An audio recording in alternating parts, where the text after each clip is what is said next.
भगवती मैना को लगा बेटी को पातिव्रत का उपदेश देके विदा करना चाहिए। एक ब्राह्मणी को बुलाया और ब्राह्मणी से अपने मन के मंतव्य को प्रस्तुत करके भगवती पार्वती अम्बा के सन्मुख प्रेषित किया। ये अद्भुत ब्राह्मणी है। ब्राह्मणी ने आके कहा, गिरिजा, गिरिजे शृणुश्रूपीत्या मदवचो धर्म वर्धनम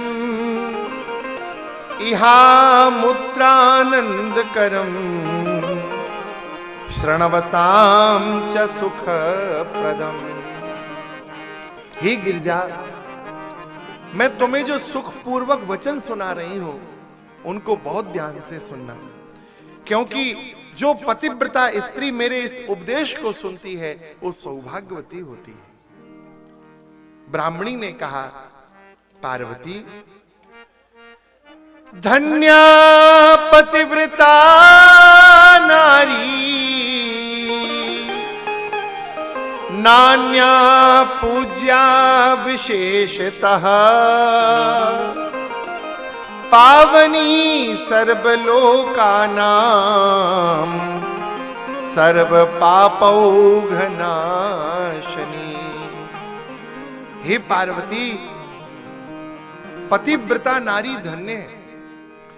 इस श्लोक में संपूर्ण मंगलों को धारण करने वाली है।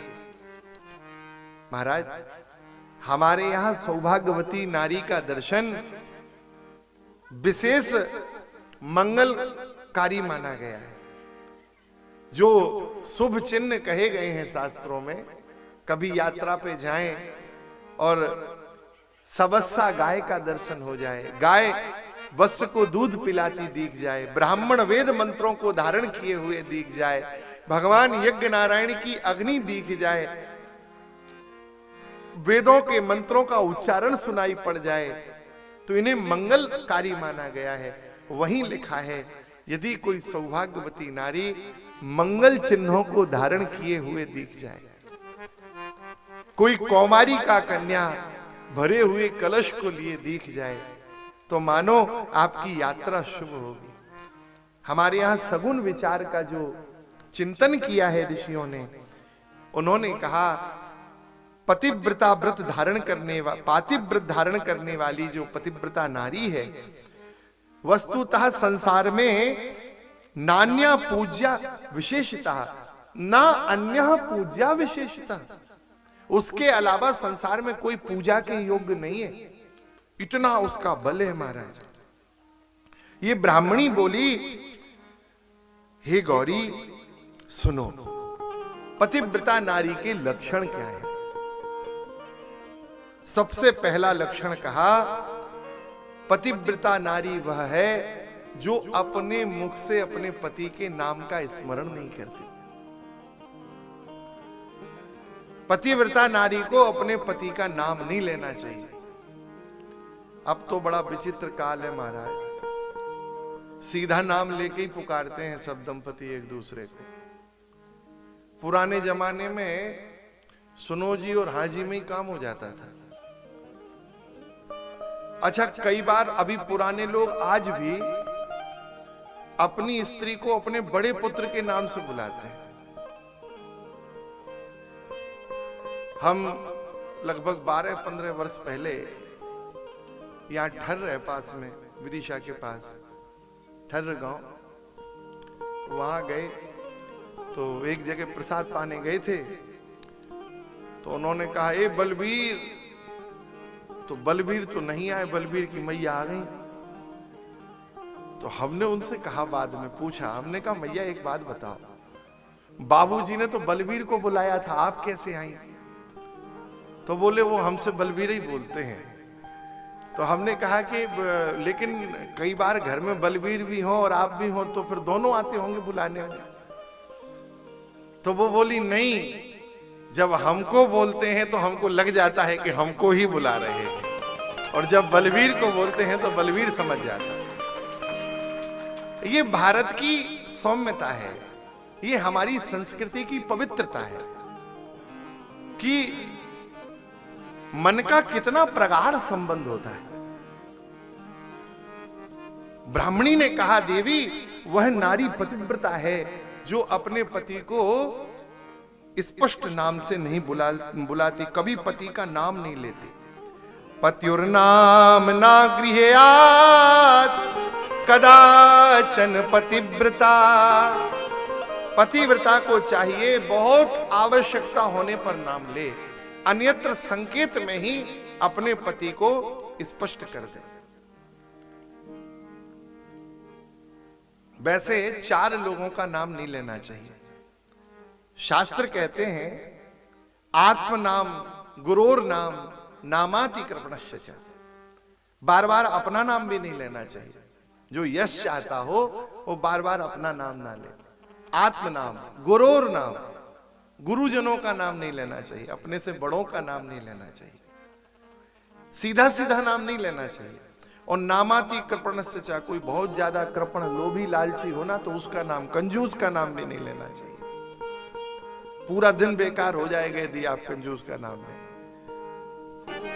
ऐसे कंजूसों का स्मरण भी नहीं करना चाहिए। उदारता पुण्य से प्राप्त होती है।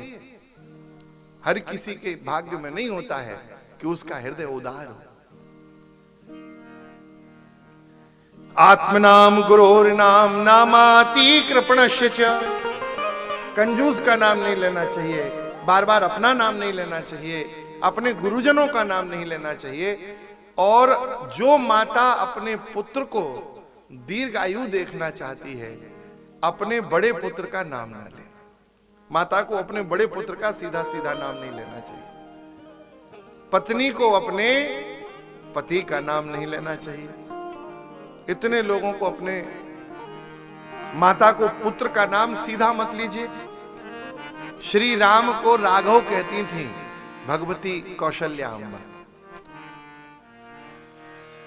सीधा नाम नहीं लेती थी। तो भगवती गिरिजा को कह रही हैं कि देवी पति का नाम नहीं लेना चाहिए। दूसरा पतिव्रता का लक्षण कहा, पतिव्रता वह है जो पति की आज्ञा के बिना कोई व्रत भी ना करे, धर्मादि अनुष्ठान भी पति की आज्ञा लेकर ही करे। लिखा है शिव पुराण में कि जो पति की आज्ञा के बिना कोई उपवास करती है अथवा कोई भी धर्म व्रत करती है तो महाराज उस धर्म व्रत का तो फल नष्ट होता ही है, उसे नरक भी भोगना पड़ता है। कुर्यात् पत्न्यानुज्ञाता नोपवास व्रतादिकम अन्यथा तत्फलम नास्ति परत्र नरकम व्रजेत। उसे महाराज नरक भोगना पड़ता है। पतिव्रता नारी को चाहिए कि वह इतने सौभाग्य चिन्ह नित्य धारण करे। यदि पति का संग है तो निरंतर प्रतिदिन हल्दी को धारण करे। हल्दी आयुष्य को और आरोग्य को बढ़ाने वाली। जो स्त्री चाहती है हमारा पति स्वस्थ रहे, उसे कोई रोग ना हो, उसे हल्दी धारण करना चाहिए। पहले माताएं लगाती थी हल्दी, अब तो हल्दी साग में ही उपयोग होती है, लगाने का तो कोई प्रयोजन देखने नहीं मिलता। हरिद्राम कुमकुम चैव सिंदूरम कज्जलादिकम। सौभाग्यवती नारी को हल्दी नित्य धारण करना चाहिए, कुमकुम धारण करना चाहिए। कुमकुम आयु बढ़ाता है। हल्दी धारण करने से आरोग्य प्राप्त होता है, कुमकुम धारण करने से आयुष्य होता है। सिंदूर धारण करना चाहिए, काजल धारण करना चाहिए। काजल से महाराज पति की सर्वत्र विजय होती है। जिसकी पत्नी काजल धारण करती है उस पति की विजय होती है। और महाराज तांबूल लिखा है, तांबूल भी धारण करना चाहिए। मुखवासे तांबूल, मांगलिक आभूषण, मंगलसूत्र आदि, कानों में कुंडल। सौभाग्यवती नारी को कान सूने नहीं रखने चाहिए। सौभाग्यवती नारी को केश का संस्कार करके रखना चाहिए, अर्थात बाल बांध के रखने चाहिए। बालों को खुला नहीं रखना चाहिए। इतिहास में एक माता ने संकल्प लिया था हम बाल नहीं बांधेंगे, भगवती द्रौपदी ने, उसने खुले बाल रखे थे। न भूतो न भविष्यति, ऐसा विराट कलह प्रकट हुई कि न भूतो न भविष्यति। अपने भी पुत्र मारे गए और पूरे वंश का नाश हो गया। ऐसा विशाल संग्राम हुआ परिवार में। तो सौभाग्यवती नारी को चाहती है कि घर परिवार में झगड़े ना हो, तो बालों को बांध के रखना चाहिए। बंधे बाल बंधा परिवार। यदि बाल बंधे रहेंगे तो परिवार भी एक दूसरे से बंधा रहेगा। केशों का संस्कार करके रखना चाहिए। पतिव्रता नारी को चाहिए कि जब पति विदेश जाए तो ऐसी स्त्री को श्रृंगार धारण नहीं करना चाहिए, श्रृंगार आदि धारण नहीं करना चाहिए, उत्सव महोत्सवों में प्रस्थान नहीं करना चाहिए, एकांत में विवाह के पश्चात पिता के निकट भी नहीं बैठना चाहिए। लिखा तो यही है। लिखा है ओखली, मूसल, झाड़ू, सिल, लोड़ा और दहली पे सती नारी को नहीं बैठना चाहिए। झाड़ू पे नहीं बैठना चाहिए, दहली पे नहीं बैठना चाहिए। झाड़ू पे तो कोई नहीं बैठता, लेकिन हाँ दहली पे जरूर बैठते हैं। सती नारी को दहलीज पे नहीं बैठना चाहिए, इससे पति की आयु क्षीण होती है। लिखा है ग्रह के अभिमानी पितर 10 वर्ष की आयु पति की हर लेते हैं, 10 वर्ष आयु कम हो जाती है। इसलिए दहली पे कभी ना बैठे। बैठने की कहाँ कहें महाराज, लोग तो चप्पल पे बैठते हैं। हाँ, जिनका चप्पल से प्रेम होता है ताई जी, वो कथा में चप्पल पे ही बैठते हैं कि चप्पल, हम कथा सुनेंगे 3 घंटा में कहीं चप्पल ना चली जाए। तो ऐसे ऐसे महापुरुष देखे हैं हमने, बहुत विचित्र लीला है। ब्राह्मणी ने कहा बेटी, जो पति है उसी में ब्रह्मा विष्णु आदि शिव की भावना करनी चाहिए। पतिव्रताया देवेश स्वपति शिव एव च। पतिव्रता नारी को अपने पति में ही संपूर्ण देवताओं का दर्शन करना चाहिए। जो पत्नी अपने पति को तू कह के बुलाती है, लिखा है या तुम कृत्य प्रियम ब्रूयान मूका सा जायते खलु।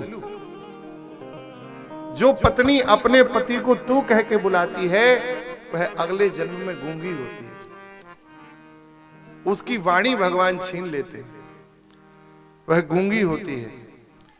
जो पत्नी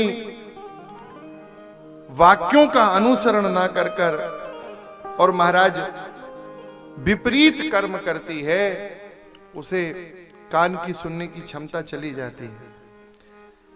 बाद में ब्राह्मणी ने कहा देवी, साधन्या जननी लोके